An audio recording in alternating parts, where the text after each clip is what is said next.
사무엘상 10장입니다. 1절. 사울과 단둘이 남게 된 사무엘은 준비한 기름병을 가져와서 사울 머리에 기름을 붓습니다. 고대 근동 관습에 따라 왕이 신하 머리에 기름을 부음으로 주정관계를 표현했던 것처럼 이스라엘에서는 대제사장을 세울 때 머리에 기름을 부음으로 하나님께서 선택하신 종이란 표시를 했습니다. 그런데 이제 그 범위가 확대되어 왕에게도 기름을 부음으로 왕도 하나님을 섬기기 위해 선택된 종임을 나타낸 것이죠. 이스라엘 왕은 절대 권력을 가진 독자적인 존재가 아니라 늘 하나님 말씀에 순종하며 하나님 대리자로서 이스라엘을 다스려야 한다는 의미입니다. 그리고 여기서 그 의미를 더욱 분명하게 하는 것은 이스라엘을 하나님의 기업이라고 표현한 것이죠. 즉, 이스라엘은 하나님의 기업, 하나님의 소유이기 때문에 왕은 하나님의 기업을 잘 관리하고 유지해야 할 의무가 있습니다. 2절 8절입니다. 사울에게 기름을 부은 뒤 사무엘은 사울에게 일어날 일에 대한 새 예언을 해줍니다. 먼저 라헬 묘실 근처에서 두 사람을 만날 것이고 그들이 암나기들을 찾았다는 것과 아버지가 사울을 걱정하고 있다는 이야기를 할 것입니다. 여기서 말을 전하는 사람들은 아버지의 말을 직접 화법으로 인용하여 아버지 걱정을 좀 더 생생하게 표현하고 있습니다. 둘째로는 다볼 상수리 나무에 가면 하나님을 만나기 위해 베델로 올라가는 세 사람을 만날 것인데 한 사람은 염소 새끼 셋을 끌고 있고 한 사람은 떡 세 덩이를 가지고 있고 한 사람은 포도주 한 가죽 부대를 가지고 있습니다. 그들이 사울에게 인사하고 떡 두 덩이를 주면 사울이 받을 것이라고 합니다. 여기서 다볼 상수리 나무는 리브가 유모 드보라가 매장된 베델 근처 상수리 나무와 비교됩니다. 이런 크거나 유명한 나무들은 고대 이스라엘에서 랜드마크 역할을 했습니다. 또한 베델에서 하나님을 만난다는 것은 베델에도 하나님께 제사 드리는 산당이 있었고 그 산당에 제사를 드리기 위해 가는 것을 의미하죠. 그러므로 세 마리 염소와 떡 세 덩이는 하나님께 드릴 제물 드린 것입니다. 그런데 떡 세 덩이 중에서 두 덩이를 사울에게 준다는 것은 제사장 몫을 앞으로 왕이 될 사울에게 준다는 의미입니다. 떡으로 제사를 드리는 것은 소제인데 소제는 가루인 경우는 한 줌만 태워드리고 떡의 형태로 되어 있으면 한 개만 태워서 하나님께 드리고 나머지는 제사장 몫으로 돌리게 되어 있습니다. 그러므로 9장 24절에서 사무엘이 자신의 몫으로 주어진 넓적다리를 앞으로 왕이 될 사울에게 준 것처럼 여기서도 제사장에게 돌아갈 몫을 사울에게 줌으로써 왕권의 신성함을 나타내고 있습니다. 이것은 백성들이 사울에게 주는 첫 번째 예물이기도 하죠. 셋째로 기브아에서 하나님의 영이 사울에게 내릴 것입니다. 하나님의 산, 즉 하나님의 기브아로 가는데 그곳에는 블레셋 사람들의 수비대가 있다고 소개합니다. 기브아까지 블레셋이 세력을 뻗쳤다는 것을 알 수 있죠. 기브아에 들어가면 선지자 무리가 산당에서 각종 악기를 연주하며 내려올 것인데 그들은 예언을 하고 있을 것이며 또한 사울에게도 여호와의 영이 임하여 그들과 같이 예언하며 다른 사람으로 변할 것입니다. 여호와의 영이 임한다는 것은 사사기에서 사사들에게 예를 들면 삼손 같은 이들에게 사용하는 표현으로 하나님께서 사사를 선택하시고 이스라엘을 구원할 수 있는 능력을 부어주신다는 의미를 갖고 있습니다.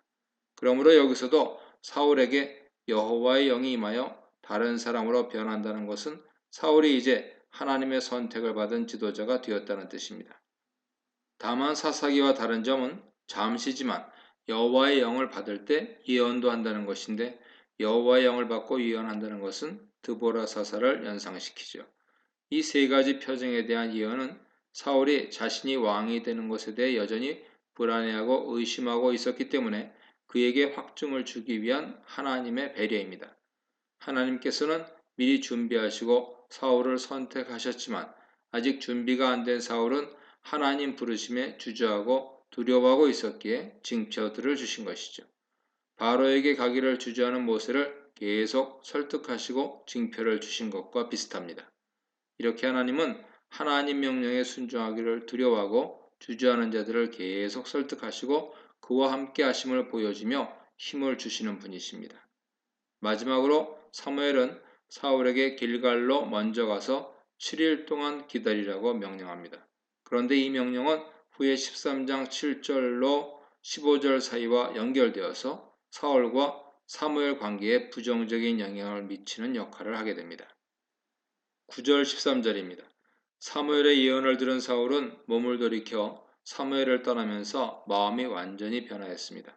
즉 확신도 없고 믿음도 없어 불안해하던 마음이 사무엘의 예언을 들으면서 자신이 왕이 되는 것은 하나님 계획이며 하나님께서 이루실 것임을 알게 되었고, 무엇보다 사무엘이 예언한 모든 일들이 이루어지는 것을 보면서 확신하게 됩니다. 10절 12절은 사무엘의 예언 중 셋째 예언이 성취되는 것만을 하나의 예로 보여주는 것으로, 사무엘의 예언처럼 그들이 기브아에 도착하자 놀랍게도 때마침 선지자 무리를 만나게 됩니다. 그리고 하나님의 영이 사울에게 임했고 사울은 그들 가운데서 예언했습니다. 10절은 6절 표현을 반복 사용하여서 사무엘의 예언이 한치의 오차도 없이 이루어지고 있다는 것을 강조합니다. 11, 12절은 사울이 예언한 것에 대한 성읍 사람들의 증언으로 이것은 사울에게 일어난 일이 사울뿐만 아니라 많은 사람들에게 목격되었다는 것을 보여줍니다. 사울이 선지자 무리와 함께 예언하는 모습을 보고 사울을 알던 성읍 사람들은 놀라워하며 기스의 아들도 선지자가 된 것이냐고 수군거렸습니다. 또한 이 선지자 무리의 지도자가 누구인지 궁금해했습니다. 우리말에서 그들의 아버지는 문자적으로 선지자들의 아버지를 말하는 것이지만 여기서 아버지는 지도자를 의미하는 것입니다. 선지자 무리는 자신의 지도자를 아버지라고 불렀는데 엘리사도 엘리야를 아버지라고 불렀었죠. 11, 12절은 아들과 아버지라는 단어를 통해 성읍 사람들이 사울 상태를 표현하고 있습니다. 자신들이 알던 사울은 평범한 사람 기스의 아들이었는데 이제 그가 선지자가 되어 그의 아버지가 누구인지 모르게 된 것입니다. 이 일이 있은 후에 사람들은 사울도 선지자 중에 한 사람이냐라는 말을 하게 됐다고 화자는 설명하고 있습니다. 이것은 사람들이 사울에게 하나님의 영이 임하였다는 사실은 알았지만 그가 왕으로 선택받았기 때문이라는 사실을 알지 못했음을 말해주죠. 하지만 이 일로 사람들은 사울을 주목하기 시작했습니다. 14, 16절입니다. 사울 숙부가 집으로 돌아온 사울에게 어디를 돌아다니다 왔는지 물었습니다. 여기서 숙부가 나타난 이유에 대해서는 많은 견해들이 있지만 중요한 문제는 아니기에 우연히 숙부가 집에 있어서라고 간단히 설명할 수 있을 것입니다. 사울은 암나귀들을 찾다가 못 찾아서 사무엘을 만나러 갔다 말합니다. 그러자 숙부는 사무엘을 만난 사실에 매우 흥미로워하며 무슨 말을 했는지 말해달라고 합니다.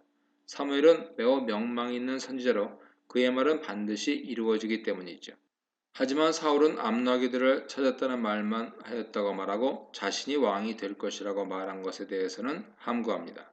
사울이 기름 부음 받을 것을 사울과 사무엘 둘만의 비밀로 간직한 것은 이 비밀이 공식적으로 왕을 선출하는 자리에서 드러나야 할 문제이기 때문에 그때까지 비밀에 붙인 것이죠.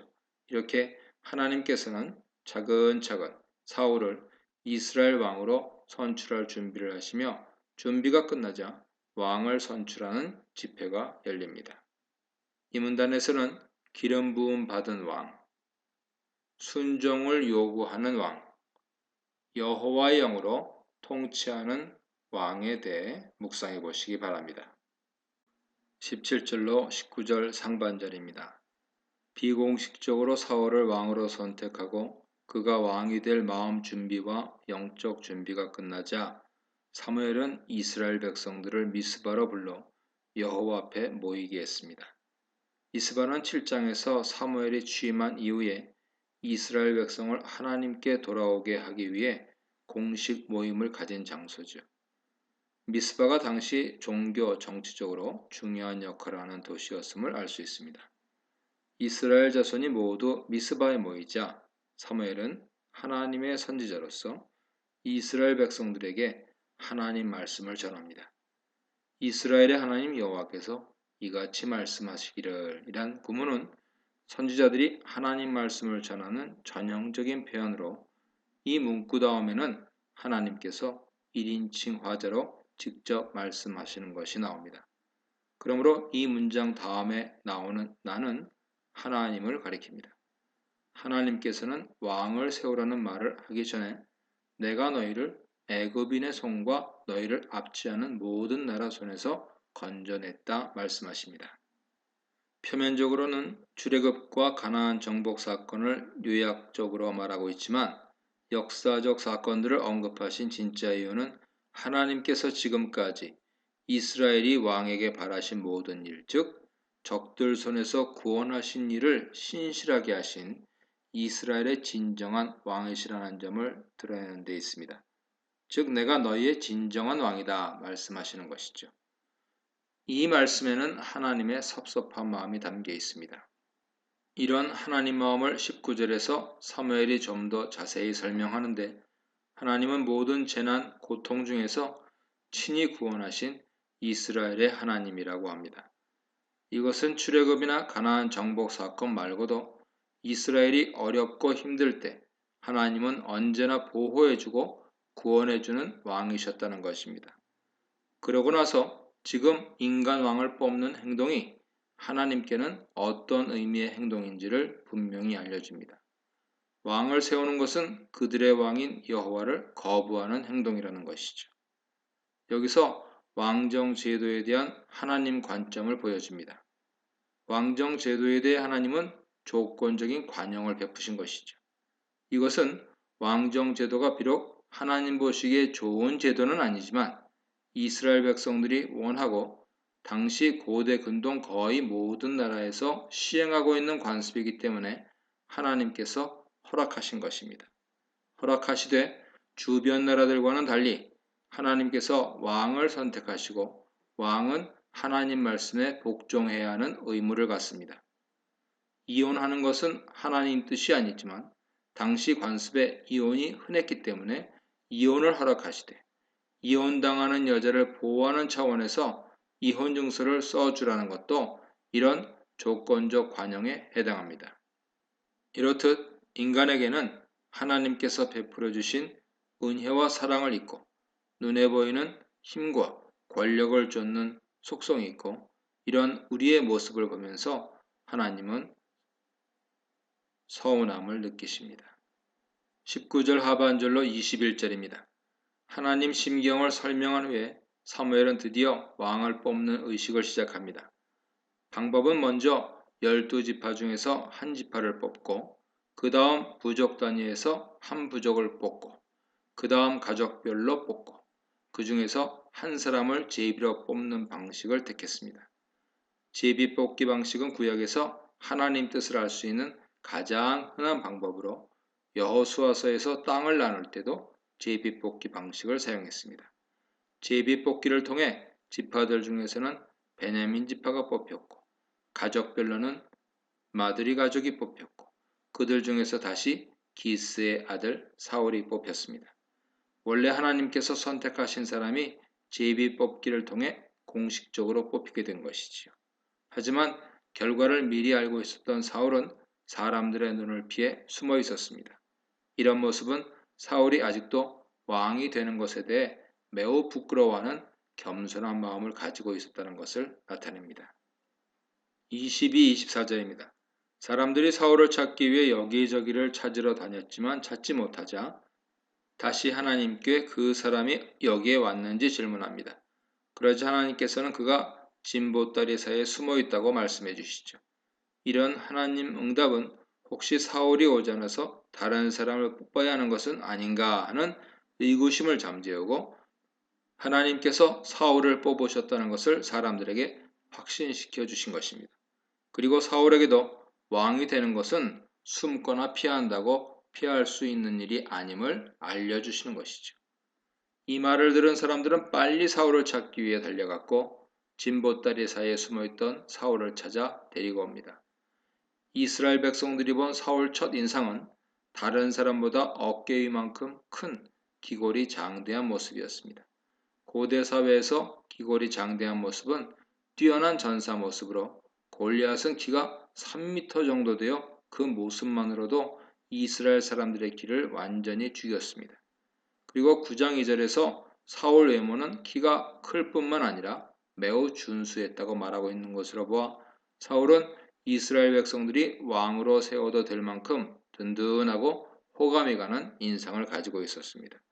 그리고 사무엘은 사울을 백성들에게 소개합니다. 그가 여호와께서 선택하신 자라는 것을 강조하면서 하나님의 선택을 받은 유일한 사람이라는 것을 백성들에게 인식시킵니다. 이런 사무엘 선포에 백성들은 기쁨으로 왕이여 오래 사소서라고 외치며 새로 뽑힌 왕께 인사를 드렸습니다. 이들은 기쁜 마음으로 사울을 자신들의 왕으로 인정했습니다. 25, 27절입니다. 사무엘은 왕을 뽑은 이후에 왕정 제도에 대해서 백성들에게 설명합니다. 왕정 제도는 이스라엘 백성에게 새로운 제도이기 때문에 여기에 알맞는 법도와 율법들이 필요하기 때문입니다. 이 부분은 아무리 왕이라도 마음대로 나라를 다스릴 수 없다는 것을 뜻하죠. 왕도 하나님께서 주신 율법과 법도를 따라 백성들을 다스려야 하고 자신도 하나님의 율법을 준수해야 한다는 의미입니다.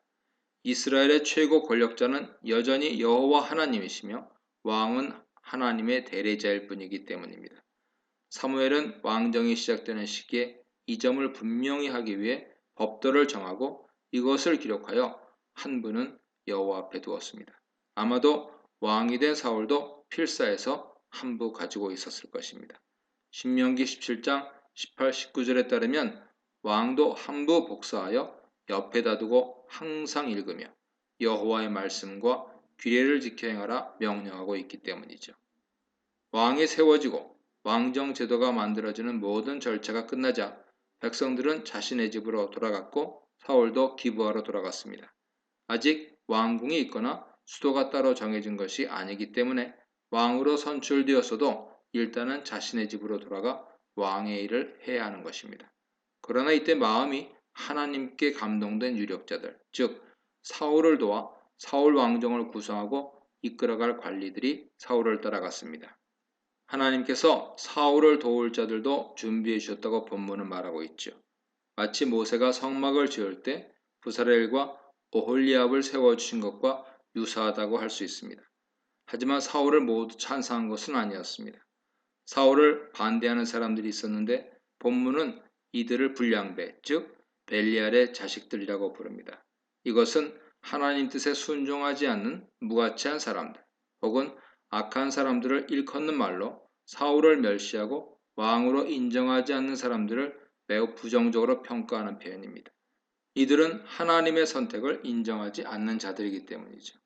앞에서 언급한 것처럼 사울 지파나 가문은 세력이 없기 때문에 세력 있는 지파나 가문 사람들은 사울과 그가 속한 지파와 가문 능력을 신뢰하지 않았을 것입니다. 이들은 겉으로 드러난 사울의 보잘것없는 조건만 보고 하나님의 선택을 의심하며 불만을 가진 것이죠. 이런 불량배 모습은 바로 하나님보다 조건을 더 의지하는 우리의 모습입니다. 이 문단에서는 왕의 길 포기하지 않으시는 하나님, 왕이 되길 두려워하는 사울, 왕을 지지하는 사람들과 거부하는 사람들에 대해 묵상해 보시기 바랍니다.